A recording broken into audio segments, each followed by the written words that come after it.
सामाजिक समझौतावादी विचारकों में हॉब्स का विशेष स्थान है। सामाजिक समझौता सिद्धांत के अंतर्गत हॉब्स ने जो अपना सिद्धांत प्रतिपादित किया लिव्याथन के अंदर, उसके अंदर मानव स्वभाव के बारे में व्यापक रूप से चर्चा की है। प्रश्न पैदा ये होता है कि हॉब्स ने मनुष्य के स्वभाव के संबंध में किस प्रकार का दृष्टिकोण प्रस्तुत किया है। तो हॉब्स स्वयं लिखता है कि जिस समय मैं पैदा हुआ, मेरी माता ने 2 जुड़वा बच्चों को पैदा किया, एक तो मैं हूँ और दूसरा डर। अर्थात हॉब्स ये मान के चलते हैं कि तत्कालीन समय के अंदर जो परिवेश था वो भय का परिवेश था, डर का परिवेश था। और इसका मूल कारण ये था कि ब्रिटेन के अंदर जब हॉब्स का जन्म हुआ तो वहाँ गृह युद्ध की स्थिति थी, और गृह युद्ध की स्थिति होने के कारण मानव जीवन का स्वभाव का जो घृणित पक्ष होता है वो उन्होंने महसूस किया।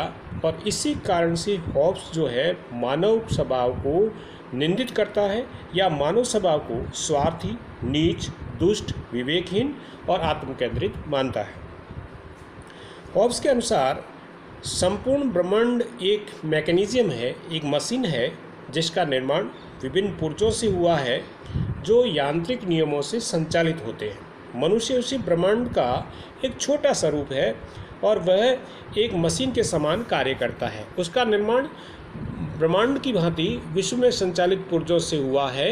हॉब्स का उद्देश्य उस समय की खोज करना था जिसके अनुसार मनुष्य का स्वभाव संचालित होता है। वस्तुतः मानव प्रकृति का मनोवैज्ञानिक विश्लेषण करते ही हॉब्स ने अपने राजनीतिक सिद्धांत का निर्माण करना चाहता है। और हॉब्स के अनुसार मनुष्य जो होता है वे संवेदनाओं का जीव है, यानी उसमें भावनाएं बहुत अधिक प्रभावी होती है। मनुष्य के विचार का जो केंद्र बिंदु होता है वो उसकी भावनाएं होती है। वह अपने इंद्रियों के माध्यम से जब गति केंद्रीय स्नायु संस्थान तक पहुंचती है तो वे संवेदना के रूप में प्रकट होती है, और मनुष्य उसी संवेदना को जो है विचार कहा जाता है। तो हॉब्स के मत अनुसार राज्य में 2 प्रकार की गतिविधियां होती है, एक जो स्वैच्छिक होती है और एक अनिच्छुक होती है। ऐसी गतिविधियाँ जो मानव करना चाहता है और ऐसी गतिविधियाँ जिसको मानव नहीं करना चाहता है। यदि उसकी भावनाओं के अनुकूल होता है तो वो कहता है ये मेरी डिज़ायर है, मेरी अभिलाषा है। और यदि प्रतिकूल होता है तो उससे वो विरक्ति की बात कहता है, वो घृणा की बात कहता है। इस प्रकार उसने भौतिक शास्त्र के आधार पर यह निष्कर्ष निकाला कि मनुष्य जिन चीज़ों को अच्छा मानेगा उसको वो अभिलाषा की संज्ञा देता है, और मनुष्य जिन चीज़ों से घृणा करता है उसको वो विरक्ति का नाम देता है। अतः हॉब्स के अनुसार मनुष्य में वस्तुओं के प्रति आकर्षण और विकर्षण पाया जाता है। वस्तुओं का आकर्षण उसमें इच्छाओं को जन्म देता है, किसी भी चीज़ के प्रति विकर्षण उससे घृणा पैदा करता है। अतः मनुष्य के लिए किसी वस्तु का अच्छा और बुरा होना जो है बहुत कुछ भावनाओं पर निर्भर करता है। मनुष्य के सुख और दुख, आशा और निराशा, भय, साहस, क्रोध आदि की सभी भावनाएं और वासनाएं, अभिलाषा और विरक्ति, जिसे डिजायर कह सकते हैं। दूसरा जो प्रवृत्तियाँ जो होती है, मनुष्य जो अच्छा लगता है वो उसकी ओर प्रवृत्त होता है, और जो प्रवृत्तियों से बुरी लगती है उसकी ओर निर्वृत्त होता है। तो हॉब्स के अनुसार किसी भी वस्तु का मापदंड मनुष्य की इच्छा होती है। हॉब्स के अनुसार अच्छाई या बुराई का विचार भी हमारी गति की दिशा को निश्चित करता है। जिन वस्तुओं में वह आकर्षित होता है वह अच्छी कहता है, जिन्हें वह नापसंद करता है उसे बुरी कहता है। अच्छाई और बुराई की वस्तुओं में नहीं बल्कि मानव की भावनाओं में नियत है। इसी आधार पर हॉब्स ने तत्कालीन जो इंग्लैंड के अंदर मानव स्वभाव उसने देखा, उसी के अनुरूप उसने मानव स्वभाव के सिद्धांत को प्रतिपादित किया। हॉब्स के अनुसार मनुष्य आनंद प्राप्त करना चाहता है, समय समय पर अपनी इच्छाओं को पूर्ण करता है। वांछित वस्तुओं को पाने की सफलता प्राप्त करना ही उसका आनंद है। जिन वस्तुओं से वे अपनी इच्छाओं को पूर्ण करते हुए आनंद प्राप्त किया जा सकता है वह इन साधनों को ही शक्ति यानी पावर कहता है। चूँकि मनुष्य के आनंद अनंत है, आनंद की कोई सीमा नहीं है, इसलिए मनुष्य के जीवन में एक शक्ति की प्राप्ति के बाद दूसरी शक्ति प्राप्त करने की उसकी इच्छा सदैव बनी रहती है। यानी मनुष्य जो है वो अधिक शक्ति हासिल करना चाहता है, और जितनी शक्ति उसको प्राप्त हो जाती है उससे अधिक शक्ति प्राप्त करने का वो प्रयास करता है, और अंततः कभी भी संतुष्ट नहीं होता। वह निरंतर संघर्ष, आगे आगे, अधिक शक्ति इस प्रकार का प्रयास करके निरंतर आगे बढ़ना चाहता है। हॉब्स का ये भी कहना है कि मानव के जितने भी जो कार्य होते हैं वो स्वार्थ की भावना से प्रेरित होते हैं। यानी नेट सेट अपन कह सकते हैं, मनुष्य काम वही करेगा जो उसकी भावनाओं के अनुरूप है। मनुष्य वही कार्य करेगा जिससे उसे शक्ति की गेनिंग होती है। मनुष्य वही कार्य करेगा जिसमें उसकी स्वार्थ की भावना निहित होती है। मनुष्य अपने इच्छाओं की पूर्ति में सदैव लगा रहता है। वह अपनी संपत्ति को सुरक्षित रखना चाहता है। वह जीवन को निर्बाध रूप से चलाए रखने के लिए निरंतर प्रयास करता रहता है। युगों से भूखा और अतृप्त मानव अपनी अभिलाषाओं की संतुष्टि में ही सतत संलग्न रहता है, निरंतर लगा रहता है। अवसर पाते ही वह सर्वग्राही पिशाच की तरह टूट पड़ता है।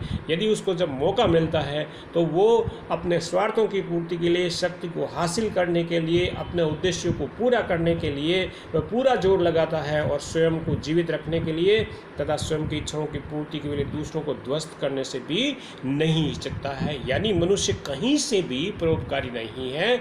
मनुष्य पूर्ण रूप से स्वार्थी है, और अपने स्वार्थों की पूर्ति के लिए वो हर संभव प्रयास करना चाहता है। हॉब्स के अनुसार प्रकृति ने इन सब मनुष्यों को समान बनाया है। वह संभव है कि कोई भी व्यक्ति शारीरिक बल की दृष्टि से दूसरे व्यक्ति से अपेक्षा निर्बल हो, किंतु वह मानसिक दृष्टि से बुद्धिमान और जो धूर्त होता है, और मक्कारी में उसकी अपेक्षा अधिक बलवान हो सकता है। यानी मनुष्य और मनुष्य जो होता है उन दोनों में संघर्ष जो है वो स्वार्थों को लेकर है। हॉब्स के मत अनुसार चूँकि मनुष्य में लक्ष्य प्राप्ति की योग्यता समान होती है, जो ऑब्जेक्ट होता है वो लगभग समान होता है, और जिससे प्रतिद्वंद्विता और संघर्ष की स्थिति उत्पन्न होती है, वे एक दूसरे को हराना और नष्ट करना चाहते हैं।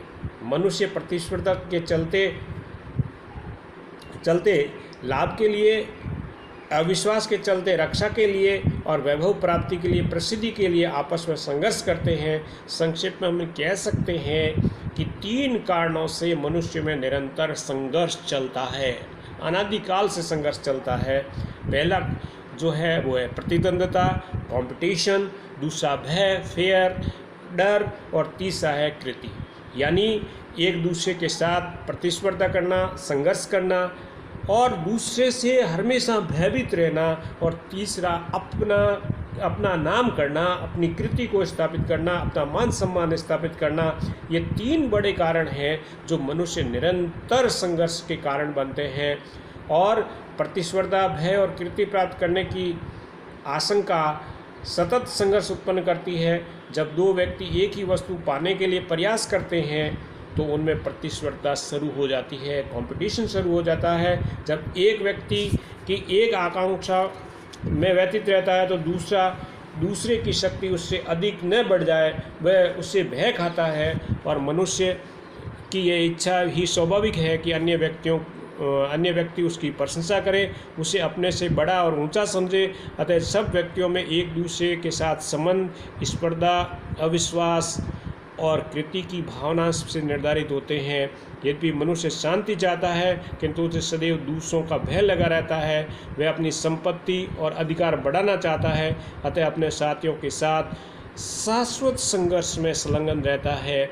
और ये जो प्राकृतिक अवस्था उस समय की थी, उस समय हॉब्स ने ये माना कि जो इंग्लैंड का तत्कालीन गृह युद्ध की परिस्थिति थी, उसमें मनुष्यों ने इस प्रकार से मानव व्यवहार को रिप्रेजेंट किया, और इसी मानव व्यवहार को आदर्श मानते हुए, वास्तविकता मानते हुए हॉब्स ने मानव स्वभाव को इस प्रकार से चित्रित किया कि प्राकृतिक अवस्था जो थी, दशा जो थी, वो मारो काटो की अवस्था थी, और इसमें मनुष्य स्वार्थी था, अहमवादी था, संघर्षमय था, इच्छाओं की पूर्ति में लीन रहने वाला व्यक्ति था और इसके साथ में स्वार्थों का पुतला था और एक दूसरे के मारो काटों की अवस्था थी, क्योंकि प्राकृतिक अवस्था में सतत युद्ध की स्थिति थी जहाँ न संपत्ति सुरक्षित है और न जीवन सुरक्षित था। इस कारण से इसका मूल कारण मनुष्य की प्रतिस्पर्धा थी, भय था और संघर्ष था। तो माइट इज़ राइट की स्थिति थी और जो बलवान जो व्यक्ति होता था वो ही सब कुछ होता था।